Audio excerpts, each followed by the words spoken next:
vídeo de hoje vamos fazer uma análise estrutural e funcional do osso etmoide. Ora bem, o osso etmoide é um osso singular e mediano com uma estrutura delicada e complexa. Ele está situado na linha média da base do crânio, na posição anterior, e atua como uma ponte crucial entre o neurocrânio e o viscerocrânio. Contribui para a formação da base do crânio, forma parte da cavidade nasal e também do septo nasal e constitui a parede medial das órbitas oculares. Há três componentes-chaves, ou seja, para compreender o osso etmoide, vamos dividi-lo nas suas três partes anatómicas principais. Temos a lâmina perpendicular, que faz parte do septo nasal e separa as cavidades nasais direita e esquerda. Temos a lâmina cribiforme, que faz parte do osso etmoide e possui múltiplos orifícios que permitem a passagem dos filetes do nervo olfativo da cavidade nasal para a fossa craniana anterior. E temos também as massas laterais, ou também designados por labirintos etmoidais. Estas massas são duas estruturas complexas que estão, no fundo, suspensas na lâmina cribiforme e que contém as células etmoidais, ou seios paranasais. Na superfície superior do osso etmoide, situa-se, a superfície superior do etmoide situa-se na fossa craniana anterior e desempenha um papel vital no processo olfativo e na fixação das meninges. Há duas identificações bastante importantes a fazer neste osso, que é nomeadamente a crista galli e a lâmina cribiforme ou crivosa. A crista galli é esta proeminência óssea, que está aqui assinalada nesta imagem, e que serve como ponto de inserção anterior da foice do cérebro. O que é esta foice do cérebro? Portanto, é uma prega da dura mater que separa os hemisférios cerebrais. A dura mater, na verdade, é uma camada mais externa e espessa que recobre o cérebro, a qual se dobra sobre si mesma em algumas áreas, criando separações e regiões dentro do cérebro. Já a crista galli é a inserção anterior da foice do cérebro. Trata-se então desta prega da dura mater que separa então os dois hemisférios. Relativamente à lâmina cribriforme, reparem que o termo crib, ou seja, se separarmos nas suas designações do latim, cribium significa peneira e forme significa forma, ou seja, daí ela ter aqueles tais orifícios. E falando aqui um bocadinho mais em concreto sobre esta lâmina, ao inspirarmos, no fundo, os receptores da mucosa nasal, que vão estar localizados no teto da cavidade nasal, que é chamado o epitélio olfativo, são estimulados. Portanto, os axónios destes neurónios sensoriais projetam superiormente através dos forames, alcançando então os chamados bulbos olfativos, que se encontram na superfície superior da lâmina crivosa. Portanto, no fundo, tem que haver aqui, em primeiro lugar, um estímulo, ou seja, as moléculas do odor no ar inspirado estimulam os tais receptores no epitélio olfativo, que está localizado então no teto da cavidade nasal.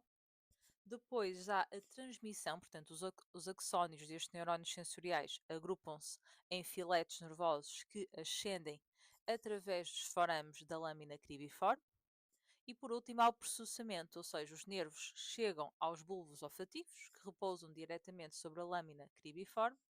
A partir daqui, os sinais vão ser enviados para o córtex olfativo do cérebro. Portanto, aqui estarão alguns o bulbo olfativo.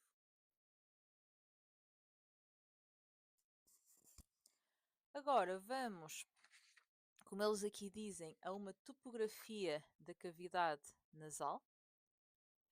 E vamos falar das, de algo bastante importante, ou seja, na superfície medial do osso etmoide é caracterizada por projeções designadas conchas nasais. As conchas nasais distinguem-se em concha nasal superior, concha nasal média e concha nasal inferior. A concha nasal superior faz parte do osso etmoide e localiza-se na porção superior da cavidade nasal.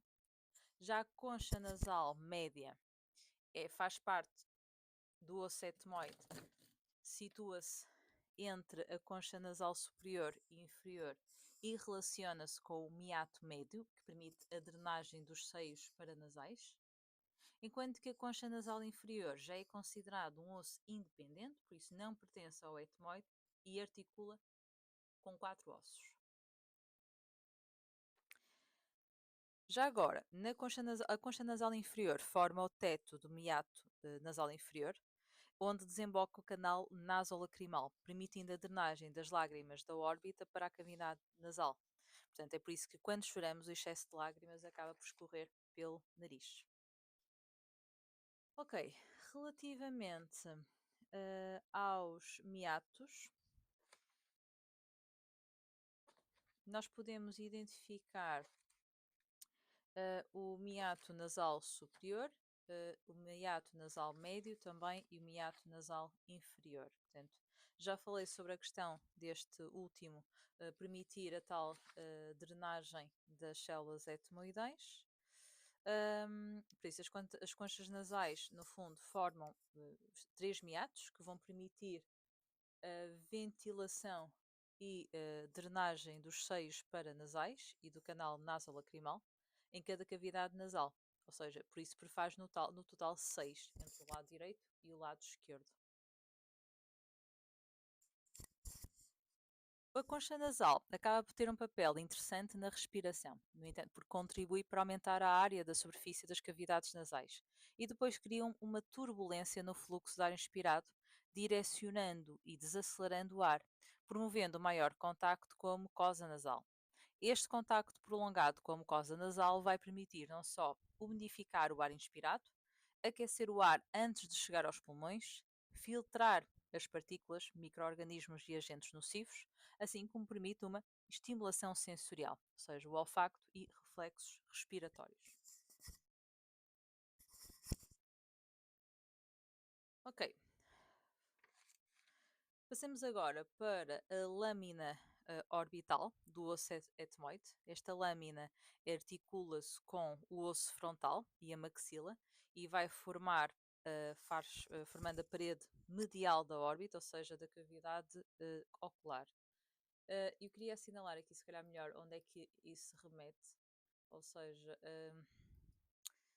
ou seja, seria aqui esta parte mais lateral, portanto acho que da imagem do slide que estava a mostrar não está tão visível, ou seja, seriam estas partes aqui, está bem, laterais. Aqui a lâmina orbital deste osso.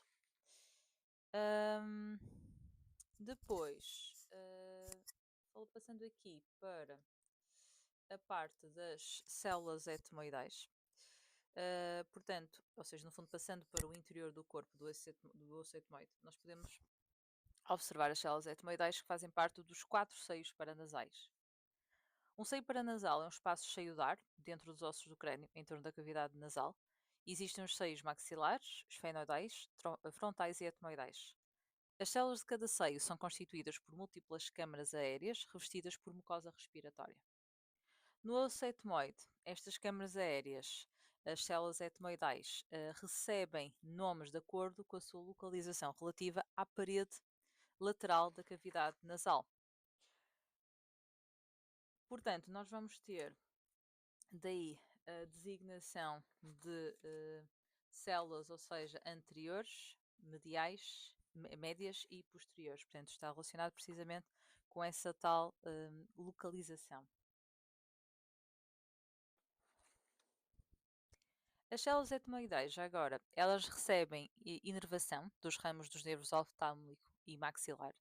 E se agentes invasores como os vírus ou bactérias penetram nestas células, o paciente pode desenvolver sinusite, mais comumente chamada de infecção dos seios. A obstrução do muco num seio paranasal acaba por provocar uma dor de cabeça muito intensa. E eu aqui aproveitei para tentar também perceber a diferença entre a sinusite, que é aquilo que nós estamos a falar, que é inflamação ao nível dos seios paranasais, da rinite, que é algo muitas vezes confundido. A rinite, na verdade, ela é uma inflamação da mucosa ao nível da cavidade nasal, portanto, não ao nível dos seios paranasais, por isso não envolve diretamente estes seios. Pode ter uma causa alérgica ou infecciosa. Os sintomas típicos são espirros, congestão nasal, prurido e corrimento aquoso. Já na sinusite, ela é conhecida, ou seja, um dos sintomas é uma secreção nasal mais espessa. Também há a tal associação, há uma dor de cabeça intensa e uma pressão facial. Ela geralmente é causada por infecção viral ou bacteriana após obstrução da drenagem do muco.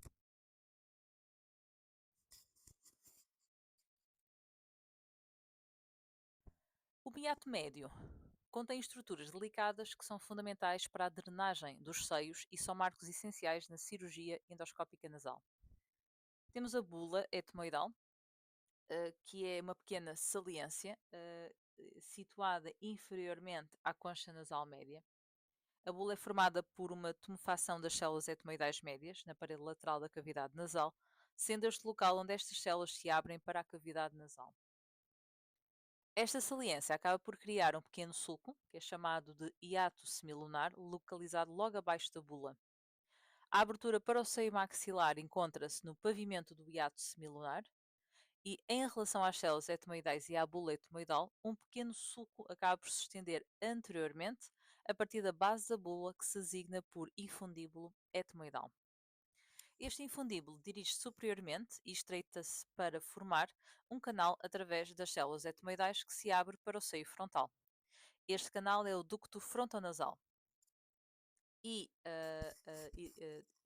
em fraturas em fraturas cranianas, o infundíbulo etmoidal e o ducto frontonasal devem ser avaliados com muito cuidado. Se as fraturas do ducto frontonasal não forem tratadas, o paciente pode desenvolver meningite ou um abscesso cerebral. Em alguns casos, são necessários enxertos ósseos para prevenir estas complicações. O etmoide não existe isoladamente, ele articula-se com múltiplos ossos do crânio e da face e permite uma estabilização da região central do esqueleto craniofacial. As principais articulações são com o osso frontal e o esfenoide, e assim como com os ossos nasais, lacrimais, palatinos, maxilas conchas nasais inferiores e o vômer.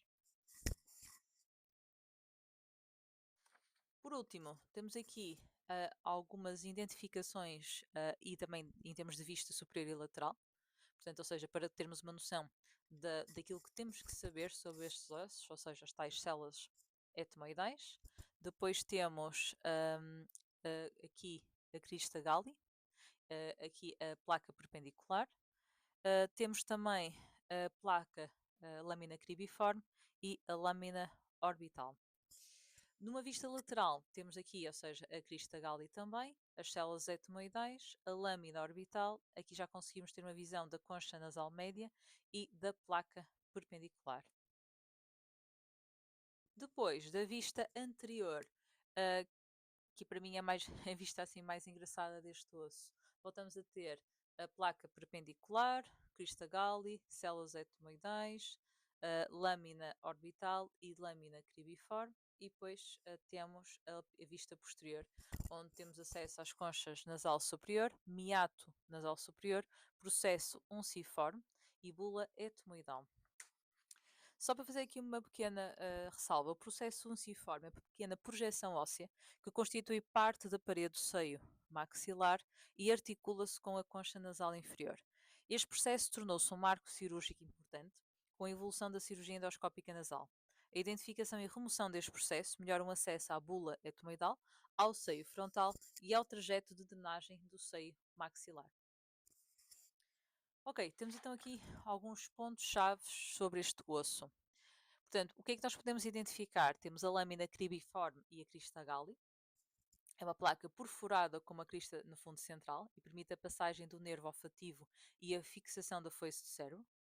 Depois a placa perpendicular, que é uma placa óssea vertical e mediana, forma parte superior do septo nasal.